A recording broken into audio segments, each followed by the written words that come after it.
Evet, hoş geldiniz. İçeride hastaydım, bulamadım, burada bekledim. Rusipimizdir. Allah razı olsun, baş gözlerine geldiniz. Allah iş gücünüze rast getirsin. Allah razı olsun. Nasılsınız?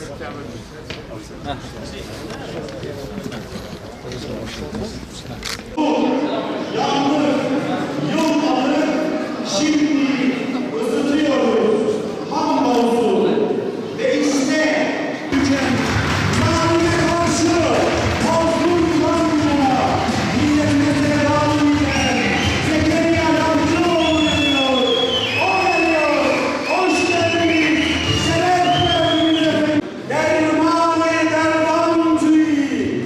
Emina korkan tüyü.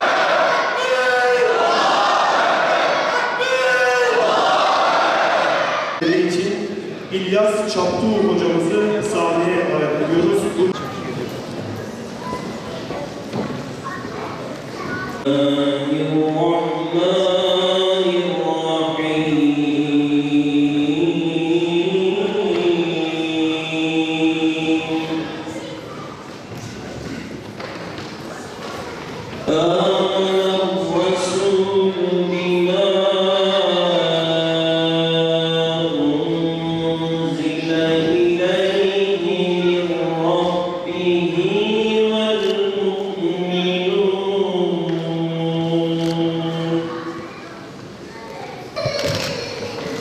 Muhterem hocamıza bu güzel davetlerinden dolayı teşekkür ediyoruz.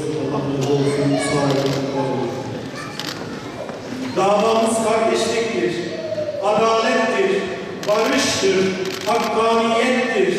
Burası Sayın İzzettin Kutlu'yu, Divan Kurulu Katip Üyemiz Hazirun şimdi sizleri televizyonla baş başa bırakıyorum. Ellerine başa bırakıyorum. İster, dirayet ister, hedef almak, yolda sebat ister, istikamet üzere kalabilmeyi ister.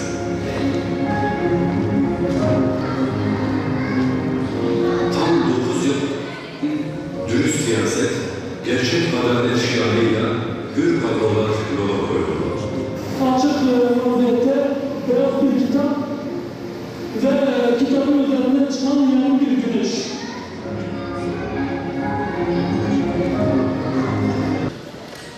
Sayın Başkanım, kıymetli misafirler, takdir edersiniz ki gündem Kudüs, Filistin, Mescid-i Aksa olunca belki de şu anda hep kardeşlerimiz katledilince burada başka bir şey konuşmak, gündemimize başka bir şey almak çok da fazla bir anlam ifade etmeyecektir.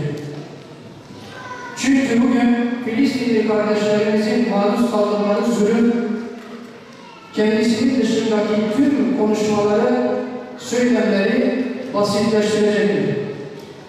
Bu nedenle Filistin ve ümmetin meselesinin omuzlarımıza yüklenmiş olduğu yükün ağırlığı karşısında yaptığımız küçük çalışmalarımızı zaten basitleştirecektir.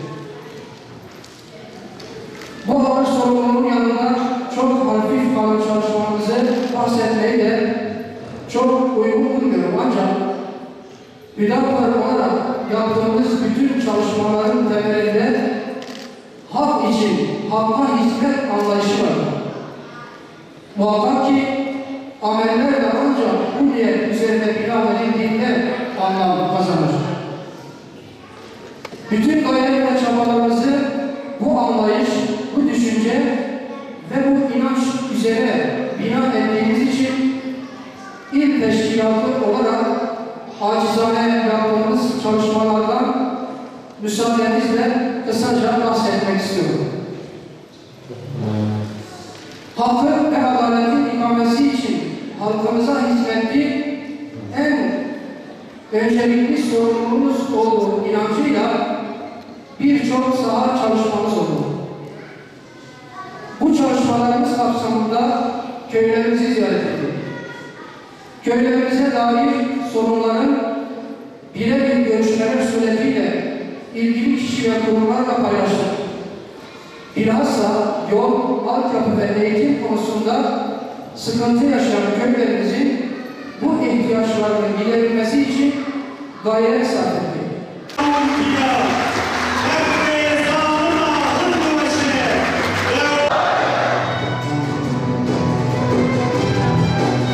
Bismillahirrahmanirrahim. Vessalatu vesselamu ala Resulillah.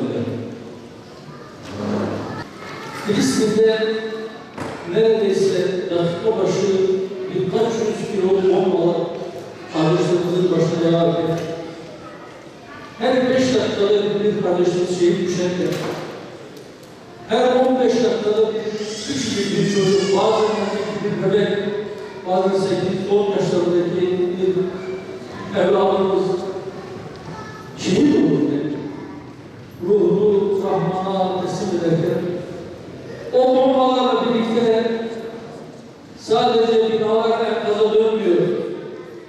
Enkaz-ı beşer göğe savrulurken, beraber başlanırken, burada başka meseleleri konuşmak, tıpkı Moğolların olup Müslüman kanı atladığı zamanlarda bir pirenin kanının bulaştığı bir elbiseyle namaz kılınır mı, kılınmaz mı tartışması yapmak gibi.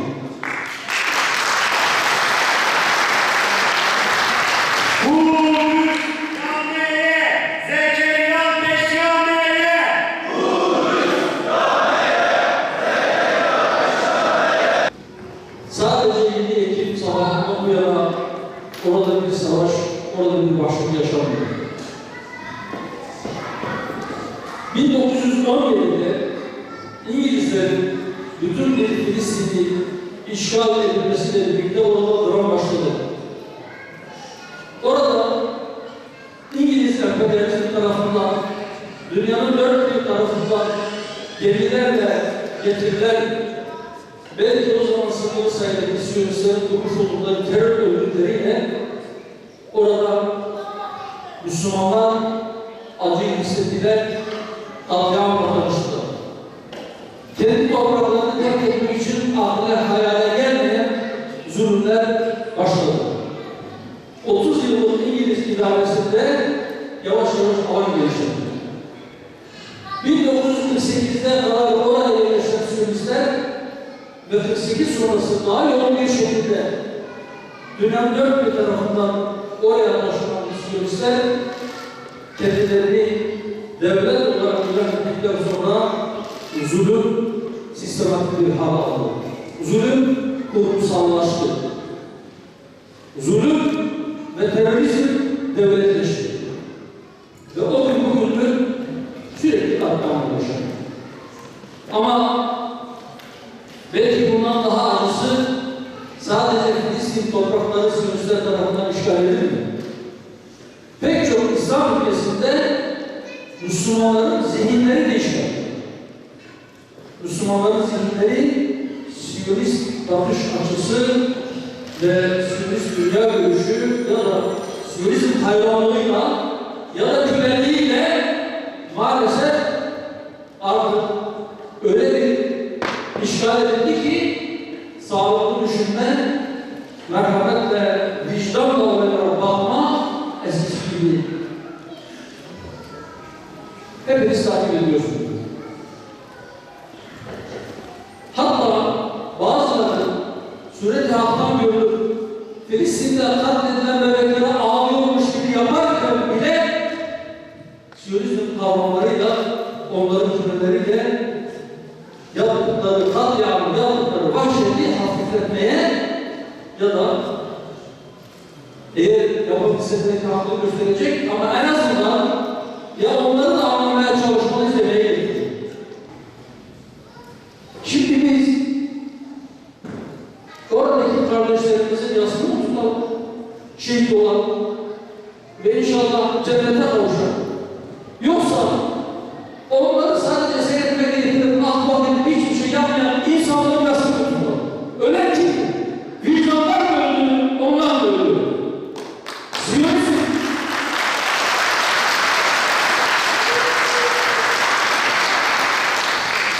Siyonistler orada sadece bebekleri öldürür. insanlığı katlediyor. İnsanlığı öldürülmüş olan, ayakları üzerinde yürüyen leşler her sözlüklerin farklı olmayabilirler. Ama eğer o masumların tanı da onlara bir diriliş vermezse emin olun bu uyanışacak yerine sabah olacak. Ve burada bütün İslam alemine sesleniyor. Benzer vahşetlerle karşılaşmak istemiyorsanız Allah için çalışın. Gayret edin. Kader gayrete aşıktır. Güç biriktirir. Ekonomik güç biriktirir. Siyasi güç biriktirir. Askeri güç biriktirir. Ama yetmez bu güçlerimizi birleştirir. Çünkü karşımızda çok organize, çok birleşik bir zulüm sistemi var. Ve mazlumlar güçlerini birleştirip ayağa kalktığında o gün zalimleri düşürecek. Ve inşallah o günler çok uzakta değil. Bu vahşetin kendi ağzına alıp bu kadar pervasızca, bu kadar kudursuzca hiçbir ümmeti, hiçbir değeri gözetmeden hareket etmesi inşallah onun sonu gelmesi. Ve Allah için hepimiz işimizi sağlam bir şekilde yapalım ve bizim içimizdeki Siyonist zihniyetlerin elbette imkanları zayıflamak için her gün belli bir plan dahilinde ileri bir yol atılıyor. Bayramın yıllar önce söylediğim bir söz oldu arkadaşlar. Siyonist olmak için Yahudi olmaya gerek yok demiştim. Ve bir Siyonist demiştim. O açıktan söylüyorum ama emin olun bizim memleketimizdeki Siyonistlerin önemli bir kısmı asla bunu söylemeye cesaret edemiyor. Cesaret ediyor. Fakat sayıları azımsanmayacaklar. Hiçbir şey yapamıyorsa biz dediğim gibi aramızdaki bu ihtilafları en azından bu sorun çözülünceye kadar erteleyemeyiz. Dondurucuya koyamayız. Şunu herkes bilsin ki eğer bu sorun çözülmezse bu bölge asla barış ve istikrar bulamayacak. Ve dünya barışını tehdit eden en büyük tehdit Siyonist dönüşümüz. Buradan yetkililere ve bütün İslam dünyasında bir çaba koşuyor. Irkçılık şu anda yükseliyor değil. Bütün dünyada. Ve ırkçılık dünyanın başına bela oldu daha önce, şu anda da durdurulması bela oldu. Bazı ülkeler, mesela Avrupa ülkelerinde Nazizm yasak. Ben iddia ediyorum.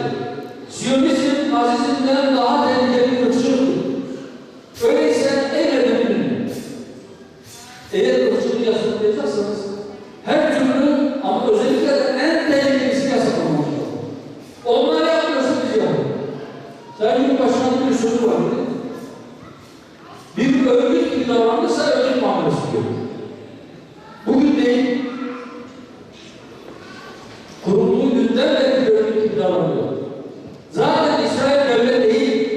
Dolayısıyla devlet gibi davranmasını hiç kimse beklemesin. O bir terör örgütüdür ve terör örgütünün muamelesi görmektedir. Bunun için İslam dünyasındaki bütün parlamentolara çağrımızdır. Toplanın, karar alın, Siyonizmin, oradaki Siyonist işgal rejiminin bir terör örgütü olduğunu kabul edin. Onlara destek verenlere de cezayı yaptırımlar getirin. İkinci seçimizin kardeşlerine güven başarılar diliyorum.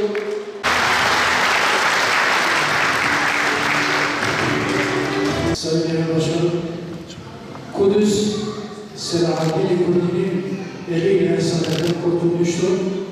İnşallah yine onların, torunların eliyle esaretten kurtulacaktır. Bu anlama binaen size bir tablo takdimimiz oldu. Teşekkür ederiz.